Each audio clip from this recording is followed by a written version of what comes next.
Sir నమస్కారం sir. నమస్తే అండి.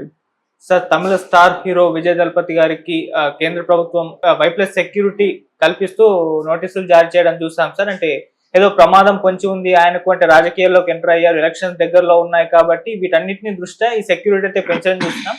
అది ఈ నేపథ్యంలో కొంతమందికి వచ్చే డౌట్ ఏంటంటే కేంద్ర ప్రభుత్వం బీజేపీ కాబట్టి విజయ్ దళపతి గారికి సెక్యూరిటీ పెంచడం పట్ల వీళ్ళేమన్నా నెక్స్ట్ ఎలక్షన్స్ లో పొత్తుతో వెళ్తారా అన్న ఒక ఆలోచన చాలా మందిలో జరిగింది అండ్ చర్చలకు కూడా దారితీసింది. మరి మీరేం చెప్తారు సార్ దీనికి సంబంధించి? అంటే విజయ్ తో అవసరం ఉంది వాళ్ళకి. ఎందుకంటే వాళ్ళు ఇండివిజువల్ గా పోటీ చేశారు, ఎవరితోనూ పొత్తు లేకుండా మొన్న పోటీ చేస్తే ఎటువంటి ప్రభావము చూపించలేదు భారతీయ జనతా పార్టీ. ఏది మొన్న జరిగినటువంటి పార్లమెంట్ ఎలక్షన్స్ లో తమిళనాడు వరకు కమిట్ అయ్యి వాళ్ళు చేసింది ఏమీ లేదు. రెండోది, వాళ్ళకి దక్షిణాదిలో కొరకరాని కొయ్యలుగా ఉన్నటువంటి రాష్ట్రాలు రెండు, ఒకటి తమిళనాడు, రెండు కేరళ. మిగిలిన 3 రాష్ట్రాల్లోనూ వాళ్ళ జెండాయే ఎగురుతోంది. ఆంధ్ర, తెలంగాణ, కర్ణాటకలు వాళ్ళవే. మిగిలినవి 2. ఆ మిగిలిన రెండింటిని ఎలా కంట్రోల్లో తీసుకోవాలనే ప్రయత్నం ప్రస్తుతం ఆపరేషన్ తమిళనాడు అనే దాని మీద ఫోకస్ ఉంది. ఈ ఆపరేషన్ తమిళనాడు కంప్లీట్ చేయాలి, సౌత్ కంట్రోల్లో ఉండాలనుకుంటోంది బీజేపీ. ఎందుకు సౌత్ కంట్రోల్లో ఉండాలని అనుకుంటోందంటే గతంలో కూడా కాంగ్రెస్ పార్టీకి నార్త్లో ఇబ్బంది వచ్చినప్పుడు ఆదుకున్నది సౌత్ స్టేట్సే. అంటే 77 ఎన్నికల్లో నార్త్లో కాంగ్రెస్ పార్టీ దెబ్బతింది, కానీ సౌత్లో బలంగానే ఉంది. పర్టికులర్గా ఆంధ్రప్రదేశ్, అప్పుడు ఉమ్మడి ఆంధ్రప్రదేశ్ నుంచి ఒక్క సీటు తప్ప మిగిలిన అన్ని సీట్లు కాంగ్రెస్ పార్టీయే గెలిచింది. ఒకే ఒక్క సీటు నీలం సంజీవ్ రెడ్డి గారు గెలిచాడు నంద్యాల నుంచి ఎంపీగా. మిగిలిన అన్ని స్థానాలు కూడా అవుట్ అండ్ అవుట్ కాంగ్రెస్ పార్టీకి వెళ్ళినాయి. అలా సౌత్ సపోర్ట్తో కాంగ్రెస్ పార్టీ ఎప్పటికప్పుడు జీవం పొందుతూ వచ్చింది. సౌత్ సపోర్ట్ అనేది భారతీయ జనతా పార్టీకి చాలా తక్కువ. మొదటి నుంచి సౌత్లోకి ఎంటర్ కానివ్వలేదు భారతీయ జనతా పార్టీ. కానీ వాళ్ళు నార్త్తో ఒక లింక్ ఉన్నటువంటి కర్ణాటక ద్వారా ఎంటర్ అయ్యి నెమ్మదిగా ఆంధ్రప్రదేశ్, తెలంగాణలను క్యాప్చర్ చేశారు. 3 రాష్ట్రాలు అయిపోయినాయి. ఇప్పుడు తమిళనాడుని క్యాప్చర్ చేయాలి, ఈ టార్గెట్. కేరళని నెమ్మదిగా చూస్తారు. తమిళనాడు ఆపరేషన్ అనేది మొదలైంది. ఈ ఆపరేషన్లో భాగంగానే పవన్ కళ్యాణ్ని వాడుతున్నారు, చిరంజీవి గారిని వాడతారు. వీళ్లతో సినిమా కాంట్రాక్ట్స్లో నుంచి మెడ్రాస్లో ఉన్నటువంటి పాత సినిమా పరిచయాలు, సంబంధాలను అన్నింటినీ రివైవ్ చేసి వీళ్ళ ద్వారా విజయ్ని కదిలించేటువంటి ప్రయత్నం ఒకటి జరుగుతుంది. అందులో భాగంగానే వాడు చిరంజీవి గారికి చాలా ప్రాధాన్యత ఇస్తున్నారు, రజనీకాంత్కు చాలా ప్రాధాన్యత ఇస్తున్నారు, అలాగే పవన్ కళ్యాణ్ని వాడుతున్నారు టూల్గా. ఇదంతా ఈ వ్యూహరచనలో భాగమే.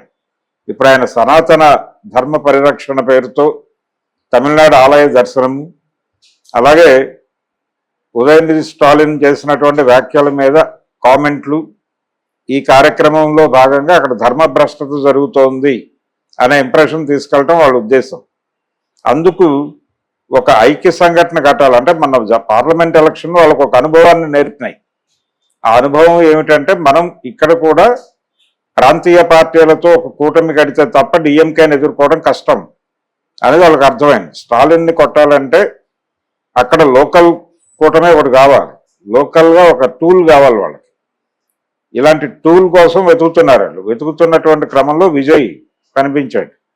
విజయ్ని వాడాలి. ఇప్పుడు తను సోలోగా పెర్ఫామ్ చేస్తే ఏం ఉండదు అనేది క్లారిటీ వచ్చేసింది. ఏపీలో పరిస్థితి అదే. ఏపీలో వాళ్ళు సోలోగా రంగంలోకి దిగితే వాళ్ళకి లెక్క, అంటే ఇప్పుడు 11 అనే ఫిగర్ మాట్లాడుతున్నారు కానీ రెడిక్యూల్గా, అది కూడా కష్టమే బీజేపీ. ఇంపాసిబుల్ అది జారటం అంటే వాళ్ళు సూపర్ సక్సెస్. కాబట్టి అలాంటి చోట్ల వాళ్ళు మొత్తం స్టేట్ అఫైర్స్ వాళ్ళ కంట్రోల్లో నడుస్తున్నాయి. ఇలాంటి ఒక డ్రామా తమిళనాడులో చేయాలనుకుంటున్నారు.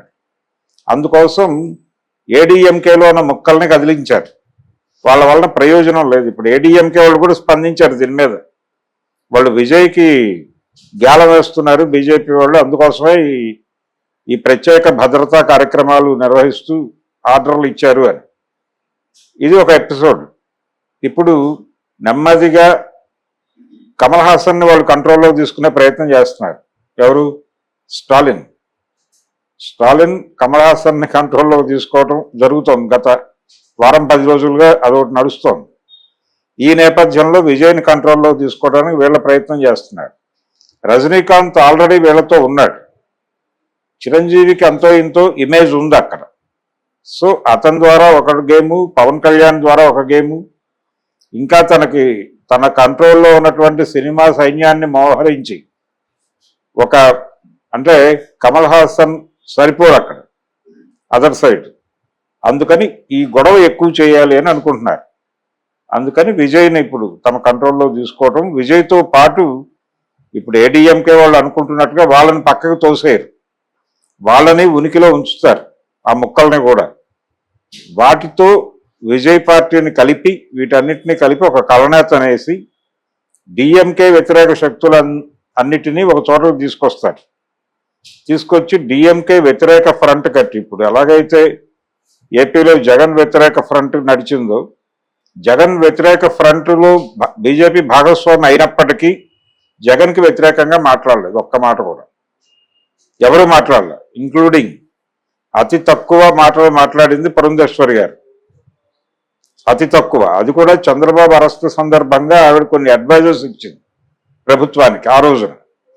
మీరు ఒక్కసారి ఇది ఏ మేరకు జరిగిందో చూడండి, మేము అబ్జర్వ్ చేసాం, మేము ఆ కాలేజెస్ విజిట్ చేసాం, మీరు కూడా చేయండి మీకు అర్థమవుతుంది అని చెప్పారు తప్ప ఆవిడేమీ రెడిక్యూల్ చేయాల.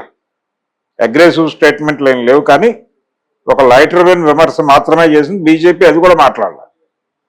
కాబట్టి తమిళనాడులో ఇదే గేమ్ నడపబోతున్నారు. నడిపి అక్కడ కొంచెం అగ్రెసివ్గా వెళ్ళడానికి అవకాశం ఉంది, ఎందుకంటే డిఎంకే టోటల్గా అగెనెస్ట్గా ఉంది. కాబట్టి అక్కడ యుద్ధం చేయటం ఈజీ, ఇక్కడ ఏపీతో పోలిస్తే అక్కడ ఐక్య సంఘటన నిర్మించడం ఈజీ. అందుకని తన ఓల్డ్ కార్డ్ ఎలాగో ఉంది, హిందూ మతం ప్రమాదంలో ఉంది వీళ్ళ నుంచి అనేటువంటి కార్డు ఆల్రెడీ ప్లే చేస్తున్నారు అక్కడ. ఈ కార్డుతో పాటు అందులో భాగంగానే సనాతన ధర్మ పరిరక్షణ, ఈ సనాతన ధర్మ పరిరక్షణ ఈ వ్యవహారాలకు తోడు డిఎంకే మీద వ్యతిరేకత ఉన్నటువంటి అన్ని రాజకీయ పక్షాలని ఒక చోటకు తీసుకొచ్చి వాటితో ఐక్య సంఘటన కట్టి, తమిళనాడుకు ఉన్నటువంటి ఒక ప్రధానమైన సెంటిమెంట్ ఏంటంటే నేటివ్ ఓటు నేటివ్ అభ్యర్థికే పెడుతుంది అనేది ఒక స్ట్రాంగ్ ఇది ఉంది. అందుకని ప్రాంతీయ పార్టీలు మాత్రమే నడుస్తున్నాయి. కాంగ్రెస్ కూడా అక్కడ తెర వెనక రాజకీయం చేసింది తప్ప తెర ముందు రాజకీయం కాంగ్రెస్ పార్టీ కూడా ఎప్పుడు చేసింది లేదు. చిదంబరం లాంటి వాడు ఉన్నా అక్కడ పెర్ఫామ్ చేసింది ఏమీ లేదు. కనుక ఇప్పుడు పాత రోజుల్లో కాంగ్రెస్ ఏం చేసిందో అదే చేయాలనుకుంటుంది బీజేపీ.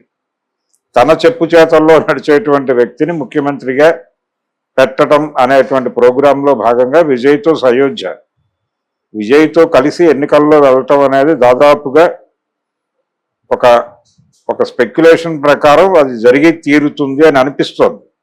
అయితే విజయ్ ఒక మాట అన్నాడు, ఆయన పార్టీ జెండా ఆవిష్కరణ సందర్భంగా, నేను డిఎంకేకి ఎంత దూరంలో ఉన్నానో బీజేపీకి కూడా అంతే దూరంలో ఉన్నాను అన్నాడు ఆయన క్లియర్గా.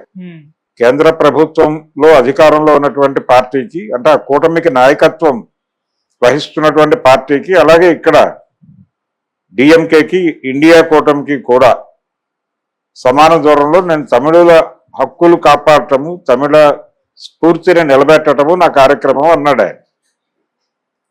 సరే, పొలిటీషియన్ ఒపీనియన్స్ చేంజ్ చేయని వాడు పొలిటీషియన్ కానేరడు అని గురజాడ అప్పారావు గారు చెప్పినట్టు ఆయన కూడా ఒపీనియన్ చేంజ్ చేసుకోవచ్చు. అంటే ఒక ఉమ్మడి ప్రయోజనం కోసం, ఒక ఉన్నతమైన ఐక్య సంఘటన కట్టడం కోసం ఎవరితోనైనా కలుస్తాం అనేది ఒక స్టేట్మెంట్ రెగ్యులర్గా పొలిటీషియన్స్ ఇస్తారు. అలాంటి ప్రకటన ఇచ్చి ఆయన ఎన్డీఏతో సయోధ్యలోకి వెళ్ళొచ్చు. విజయ్ ప్రమాదాన్ని ఊహించి, అంటే విజయ్ తన వైపు వస్తాడా రాడా అనే విషయంలో ఒక సందేహం డిఎంకేకి ఉంది. ఆయన ఆల్రెడీ డిఎంకేకి బీజేపీకి సమాన దూరం అనడంతో వాళ్ళ ప్రయత్నాల్లో వాళ్ళు ఉండి కమల్ హాసన్ని దగ్గరికి తీసుకున్నారు. రజనీకాంత్ బీజేపీకి అనుకూలంగా వ్యవహరిస్తాడు నిస్సందేహముగా.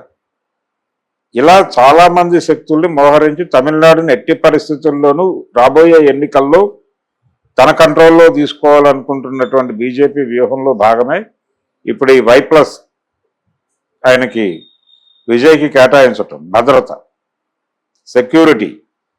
ఆ సెక్యూరిటీ కలిగించటం ద్వారా ఆయనకు బిస్కెట్ వేశారు వీళ్ళు. అది డెఫినెట్గా వర్కౌట్ అయ్యే పరిస్థితి కనిపిస్తోంది. Okay sir. అంటే ఇక్కడ విజయ్ పవన్ కళ్యాణ్ గా మారతాడా లేదా అనేది చూడాలి. విజయ్ సినిమాలు గతంలో పవన్ కళ్యాణ్